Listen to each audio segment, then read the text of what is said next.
The moment Elias Cole poured his last drops of water into an alien's mouth, he unknowingly triggered a chain of events that would shake an entire planet, and prove, once again, why humanity never stayed small, silent, or weak. 5 years. That was how long Elias had been alone. The jungle of Virexia breathed around him as he moved carefully between twisted blue-green trees. The air shimmered with heat and strange pollen, glowing faintly whenever the twin moons drifted overhead. Every step was measured. Every sound could mean death. Elias Cole was 39 years old, former systems engineer for the Terran Deep Space Survey Corps. He had not been trained for combat. He had not been trained for survival. Yet here he was, alive through stubborn will, problem-solving, and an unbreakable refusal to give up. His crash pod lay rusted half a mile behind him, swallowed by vines and time. Rescue never came. Signals never reached Earth. Virexia was a forgotten world, claimed by no empire. At least, that was what Elias believed. Until he heard the sound. It wasn't the roar of a predator or the hiss of venomous insects. It was breathing. Ragged. Weak. Intelligent. Elias froze, his hand tightening around the metal staff he had built from scavenged ship parts. Slowly, he pushed aside the glowing fern leaves and stepped into a small clearing. There, collapsed against a stone, lay an alien. She was tall, her form slender but powerful, with copper-toned skin marked by faint glowing symbols that pulsed dimly like dying embers.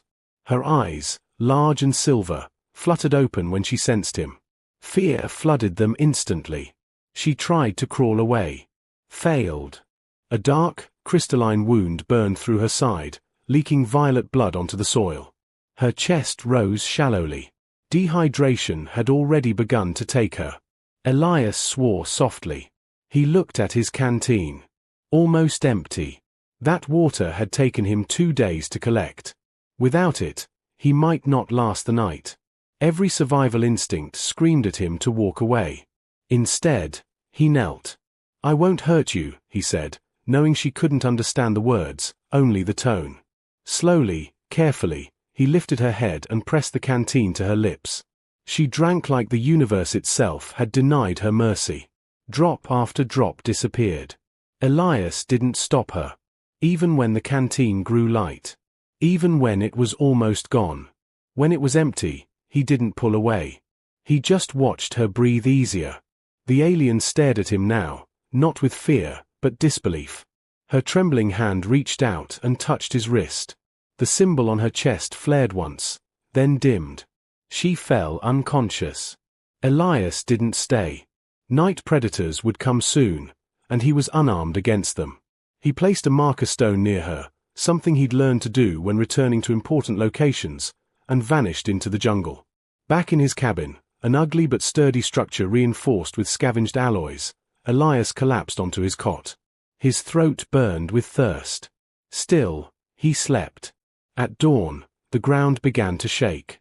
Elias jolted awake as rhythmic vibrations rolled through the earth, heavy enough to rattle metal tools and knock loose dust from the ceiling. This wasn't an earthquake. This was marching. He reached the window and peered out. Then he stopped breathing. Surrounding his cabin in a perfect, silent circle stood 200 alien women, tall and armored, their copper skin marked with glowing tribal sigils. Each carried a long energy spear, humming softly with restrained power. Behind them loomed massive quadrupedal beasts, scale-plated and towering, their eyes fixed forward in disciplined stillness. No chaos. No shouting. No attack. Just absolute control. At the center of the formation stood one figure. The woman he had saved. She was no longer wounded. No longer weak. Her symbols burned bright gold now, her armor alive with flowing light. She raised one hand, and the entire force knelt. Elias stepped outside. He didn't raise a weapon. He raised his empty canteen. The alien woman approached him slowly. When she spoke, Elias understood her perfectly, though she had never learned his language. "Human Elias Cole," she said, her voice calm and powerful. "You gave life where death was expected." She touched the glowing stone now embedded in his canteen.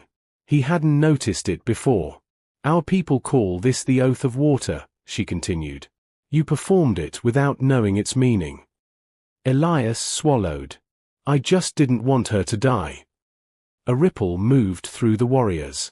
The woman smiled, fierce, proud, and filled with something dangerously close to awe. That, she said, is why humanity frightens the stars. She raised her spear to the sky. By ancient law, she declared, we are bound to you.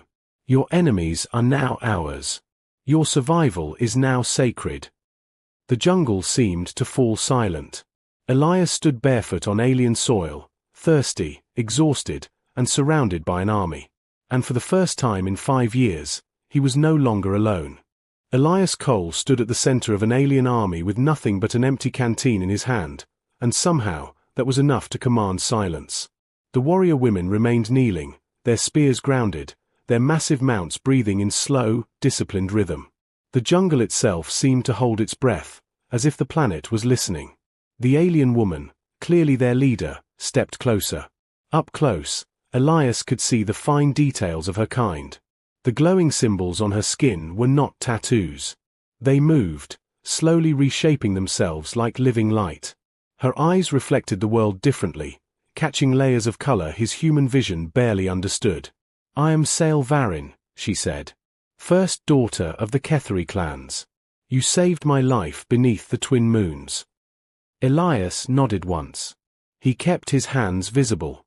5 years alone had taught him one thing very clearly. Panic killed faster than predators. I didn't know who you were, he replied. I just saw someone dying. A murmur rippled through the kneeling warriors, low and resonant. Sail Varin tilted her head, studying him the way a scientist might examine an anomaly that broke known laws. Exactly, she said. She gestured toward his cabin. May we enter your shelter? Elias hesitated. That cabin was everything he had. His maps, his tools, his carefully hoarded scraps of technology. Letting 200 armed aliens near it felt insane. But then he remembered the canteen. He nodded. Inside, the Ketheri reacted with visible curiosity. Their eyes traced every wire, every patchwork repair, every clever human solution born from scarcity. Elias noticed how often they paused near his water collectors, crude but effective condensation traps that turned alien humidity into drinkable life. Sail Varin touched one gently. You survived 5 cycles alone with this, she asked. Elias shrugged. You adapt or you die. Her expression darkened, not with anger, but with respect. Our scouts watched you, she admitted. We believed you to be dangerous. Elias snorted quietly. I'm an engineer who duct-taped his way through an alien apocalypse. That, Sail Varin said calmly, is exactly what frightened us. She turned serious. The Ketheri do not give water to strangers. Never. Water is memory. Water is life. Water is trust. She met his eyes. You gave it freely. Elias felt something settle in his chest. He hadn't known the meaning, but intent had carried weight beyond language. Sail Varin raised her hand. A warrior stepped forward and placed a crystalline tablet on the table. It glowed, projecting symbols into the air, maps, star charts, warning glyphs. The reason I was wounded, Sail Varin said, is because Virexia is no longer forgotten. Elias leaned in. She expanded the projection. Alien ships. Sleek. Black. Brutally efficient. The Vorth Dominion, she continued. They strip worlds of resources and enslave those who survive. We have fought them for generations. We were losing. Elias exhaled slowly. And now? Now, she said, you exist. He blinked. I'm one guy with a spear. You are a species that survives extinction events by inventing solutions faster than fear, Sail Varin replied. Your kind builds fire in darkness. You turn weakness into tools. She pointed at his water system again. You should not be alive. Elias smiled faintly. I hear that a lot. The ground trembled again, not marching this time, but engines. A Ketheri scout burst into the cabin, her symbols flashing urgent crimson. She spoke rapidly. Sail Varin stiffened. The Vorth have entered the upper atmosphere, she translated. They detected our mustering. Elias didn't think. He reacted. How long before they land? Less than 1 hour. Elias grabbed a data slate and began sketching. You said they strip resources, he muttered. Which means they rely on energy extraction. Yes. And they don't expect resistance from a primitive world. Sailvarin smiled slowly. They consider us expendable. Elias tapped the slate. Good. That means they won't see this coming. He pulled open a crate and dumped out old ship parts, wiring, and salvaged power cells. The Ketheri watched, confused but attentive. What are you doing? Sailvarin asked. Improvising, Elias said. Human specialty. He moved fast, explaining as he worked. They'll scan for weapons. 4 shields. 4 fleets. But they won't scan for environmental sabotage. He connected his water collectors to energy conductors, rewiring them into resonant amplifiers. This planet's atmosphere is thick with ionized moisture, he continued. If we spike it. Sailvarin's eyes widened. You would turn the sky into a weapon. Elias met her gaze. I've been doing that to survive for 5 years. Outside, the warriors repositioned at his command without hesitation. Elias directed them to key locations, turning natural terrain into traps, drawing on human guerrilla logic refined over centuries of asymmetrical warfare. When the first Vorth landing craft descended, sleek and arrogant, it never saw the storm forming. The sky ignited. Ionized lightning tore through the air, guided by Elias's improvised network.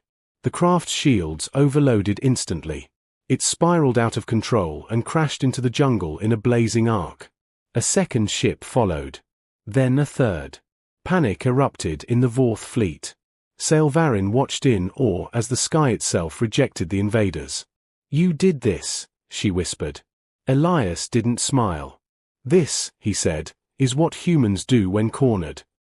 As the last ship fled orbit, the jungle erupted, not in chaos, but in celebration.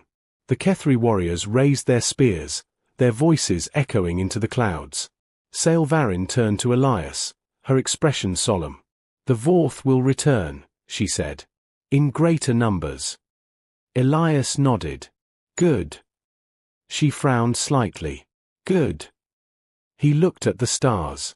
Because now, he said, they know we're here. And somewhere far beyond Virexia, alien commanders would begin whispering a name they had never feared before. Human. The Vorth Dominion did not panic easily. They ruled through fear, efficiency, and the belief that nothing truly unexpected existed in the universe. Worlds were catalogued. Species were ranked. Outcomes were predicted. Virexia had been marked as insignificant. That designation changed within hours. Far above the planet, aboard a Vorth command vessel, alarms pulsed through dark metallic corridors. Tactical projections replayed again and again, landing craft destroyed not by weapons fire, but by the atmosphere itself turning hostile. Impossible. Repeat analysis, demanded High Strategist Krelthax. The hologram obeyed. Energy patterns twisted across the display, showing how ionized moisture had been weaponized with crude but brilliant precision. A localized intelligence event, an analyst said carefully. Likely an anomaly. Krelthax's many eyes narrowed. Anomalies do not think, he replied. This did. Back on Virexia, Elias Cole sat on the steps of his cabin, staring at the sky where the enemy ships had fled. His hands shook, not from fear, but from delayed exhaustion. He had not slept properly in days. Sailvarin stood beside him, silent. You have changed the balance, she said at last. Elias rubbed his face. I didn't plan to start a war. You did not, she agreed. You revealed one. She gestured toward the warriors below, who now moved with renewed confidence. Where once they had prepared for extinction, now they prepared for defense, strategy, and something unfamiliar. Hope. Our people fight with honor, Sailvarin continued. But honor alone does not defeat empires. Elias looked at her. Then it's a good thing humans fight with bad ideas that somehow work. She let out a short, sharp laugh. It was the first time he'd seen her do that. Within days, Elias became something new. Not a ruler. Not a warrior. A translator between ways of thinking. He walked with Kethri hunters and showed them how humans used misdirection, false retreats, and layered traps. He taught them that losing ground did not always mean losing the fight. In return, they taught him how to read the living planet, how the jungle warned of danger, how the beasts moved with intention, how Virexia itself responded to emotion and presence. Elias listened. Humans always did best when they listened first. Sailvarin watched him carefully. "You do not command," she observed one evening. "Yet all follow you." Elias shrugged. "I just explain problems. And solutions. Usually terrible ones," he said. "But they're better than doing nothing." That philosophy spread. Kethri engineers, once bound by rigid tradition, began experimenting. Hunters modified their spears. Scouts rerouted natural energy flows. For the first time in centuries, Kethri society began to change. The Vorth noticed. Their next move was not invasion. It was information. A signal pierced Virexia's atmosphere, encoded, powerful, and unmistakably diplomatic.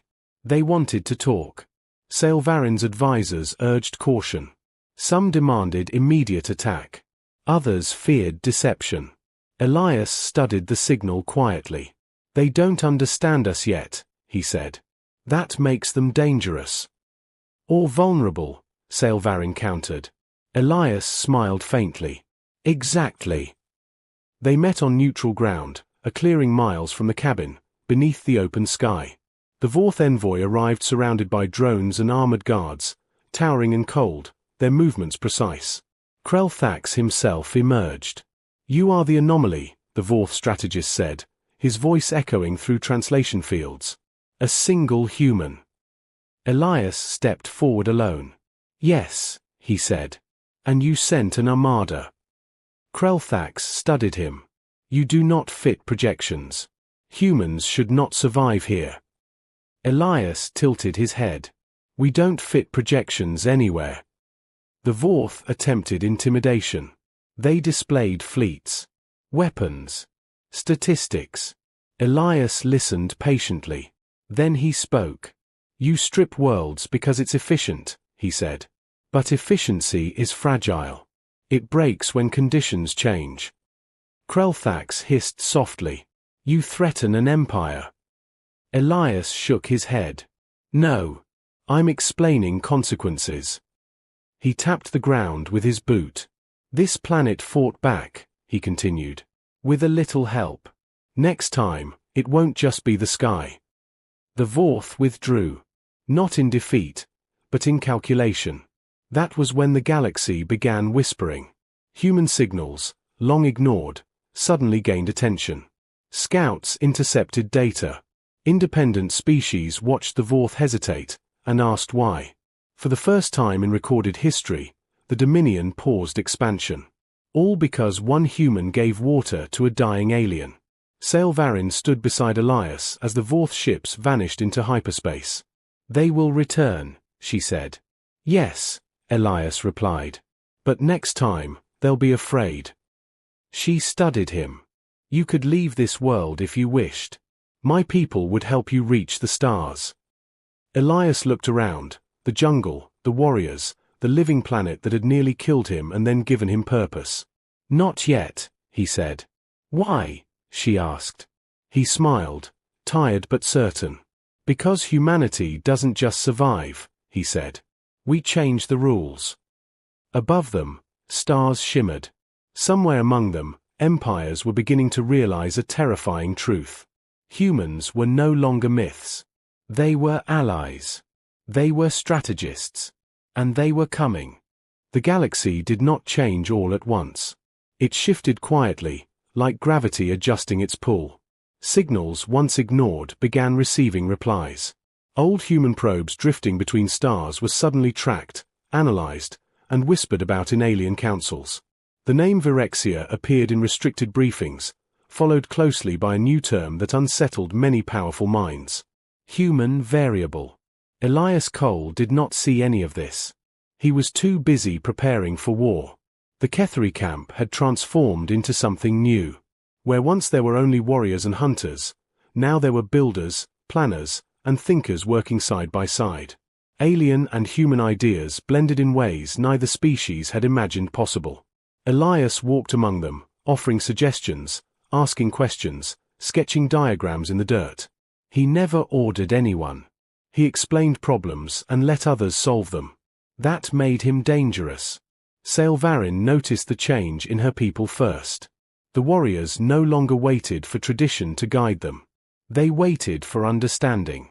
"You have undone centuries of fear," she told Elias one night as they stood watching the jungle glow beneath unfamiliar stars. "I just asked why things had to stay the same," he replied. She studied him. "That question has destroyed empires." The warning came 3 days later. A Ketheri scout collapsed at the edge of camp, symbols blazing crimson across her skin. She spoke one word before losing consciousness. Armada. The Vorth Dominion had returned. Not with scouts. Not with probes. With everything.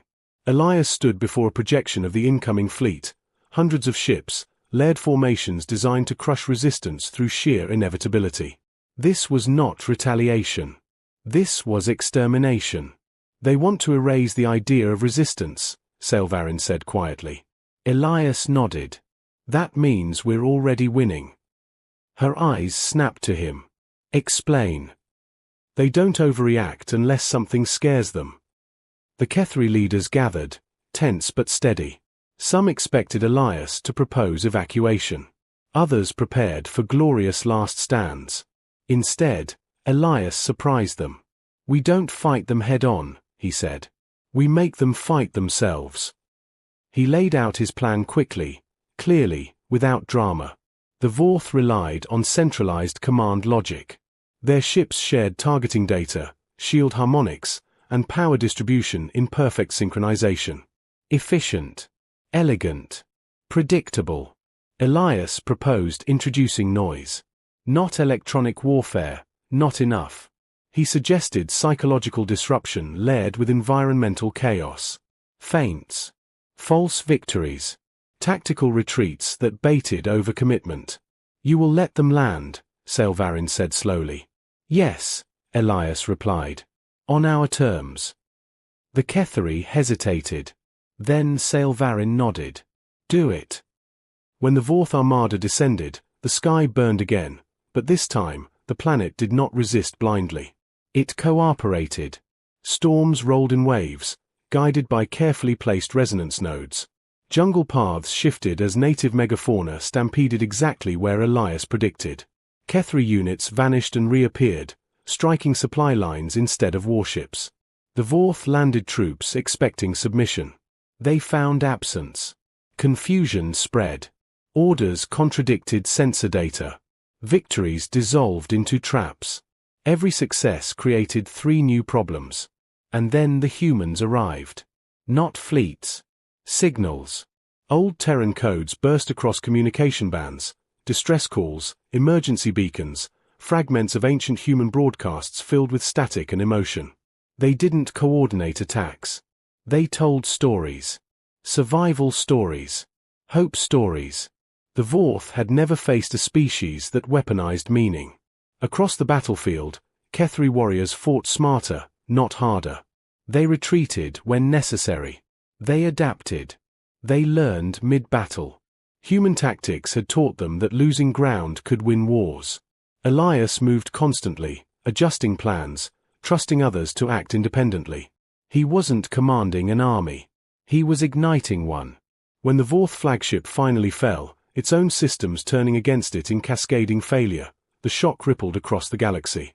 Empires watched. Neutral worlds watched. And Earth watched. A long-lost signal, amplified by Virexia's storms, finally reached human space. A single message repeated again and again. Human survivor. Alien alliance. We are not alone. Humanity answered. Not with conquest. With arrival. Exploration ships altered course. Diplomatic vessels followed. The idea of humanity as a quiet, fractured species vanished overnight.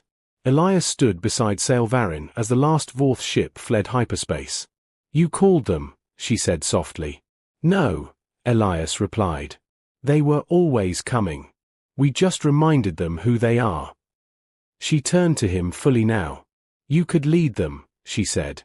"Humans. Ketheri. Together." Elias shook his head. "Leaders fall. Ideas spread." Sailvarin smiled. "That," she said, "is the most dangerous human idea of all." Above them, human ships began appearing like new stars. The galaxy was learning. Humans did not need permission. They did not need dominance. They needed a reason. And someone had once given water to a dying alien. That was enough. History would later argue about when humanity truly joined the galaxy. Some would say it was the moment human ships appeared over Virexia. Others would claim it happened when the Vorth Dominion retreated for the first time in its recorded existence. But those who were there knew the truth. It happened the moment Elias Cole refused to kneel. The battlefield was quiet now. Burnt-out wreckage littered the jungle edges, slowly being reclaimed by glowing vines and alien moss. The planet healed itself with patient certainty, as if it had always known the invaders would fail. Human and Ketheri forces stood together in the clearing where the final Vorth ship had fled. There was no cheering. No triumph cries. Only understanding. Sailvarin watched the humans move among her people. They laughed. They talked. They helped without being asked. Humans patched alien armor with improvised tools. Ketheri warriors shared water with human pilots. Water. The same act that had begun everything. Elias stood slightly apart, watching the scene with tired eyes. He felt older now. Not weaker, just heavier, as if responsibility had finally caught up to him. A human diplomatic vessel descended nearby, smooth and controlled. Its ramp lowered, and a woman stepped out wearing the insignia of Earth's Unified Council. "Elias Cole," she said. "We thought you were dead." He smiled faintly. "I was busy." She studied the Ketheri forces, the living planet, the aftermath of impossible victory. Her voice softened. "You changed everything." Elias shook his head. "I didn't. We did." News spread fast. Too fast. Within weeks, representatives from dozens of species arrived at Virexia's edge. Some came in fear. Some in curiosity. Some hoping to measure humanity's threat level. They all left unsettled. Humans did not demand tribute. They did not seize territory. They did not issue ultimatums. They listened. They asked questions. They shared solutions. When asked why, Elias gave the same answer every time. Because survival taught us cooperation works better than domination. That answer terrified more empires than any weapon ever could. The Vorth Dominion tried one final move. Not invasion. Accusation. They broadcast a galaxy-wide warning. Humanity is unstable. Emotional. Dangerous. Elias was invited to respond before the Galactic Conclave. He stood alone in the center of a chamber older than human civilization, surrounded by beings who had watched species rise and fall like seasons. "You accuse us of instability," Elias said calmly. "You're right." Murmurs rippled. "We adapt too fast. We change under pressure. We question rules when they stop working." He met the conclave's gaze. "That's not a flaw. That's survival." The Vorth representative hissed. "You weaponize chaos." Elias nodded. "Only when order becomes cruelty." Silence followed. Then Sailvarin stepped forward. She placed a simple canteen at the center of the chamber. "This object," she said, "contains no power. No weapon. No technology." She looked at the assembly. "It changed the fate of my people." She turned to Elias. "He gave water when it cost him everything." The conclave understood then. Humanity's strength was not its ships. Not its weapons. Not its cleverness. It was choice. The Fourth Dominion was sanctioned. Their expansion halted. Their authority broken not by force, but by exposure. Virexia became neutral ground. A place where humans and aliens worked together. Where problems were solved instead of conquered. Where survival stories became shared knowledge. Elias declined every offer of command. He stayed on Virexia. He built schools instead of bases. He taught engineering using broken parts and bad ideas that worked anyway. Children, human and alien alike, gathered around him to hear stories of Earth, of oceans, of rain that fell freely from the sky. One evening, as the twin moons rose, Sailvarin joined him near the stream where they had first met. "You could be remembered forever," she said. "As a hero." Elias skipped a stone across the glowing water. "Heroes make people wait to be saved," he replied. "I'd rather teach them how not to need one." She smiled. The galaxy changed slowly after that. But it changed for good. When future empires debated conquest, they remembered humanity. When worlds faced extinction, they asked for human engineers. When survival seemed impossible, someone always said the same thing. Find the humans. They'll figure it out. And somewhere on a quiet alien world, a man once stranded and forgotten watched the stars, not as threats, but as neighbors. All because he chose to share water. Humanity didn't conquer the galaxy. It earned its trust. And the universe would never forget that.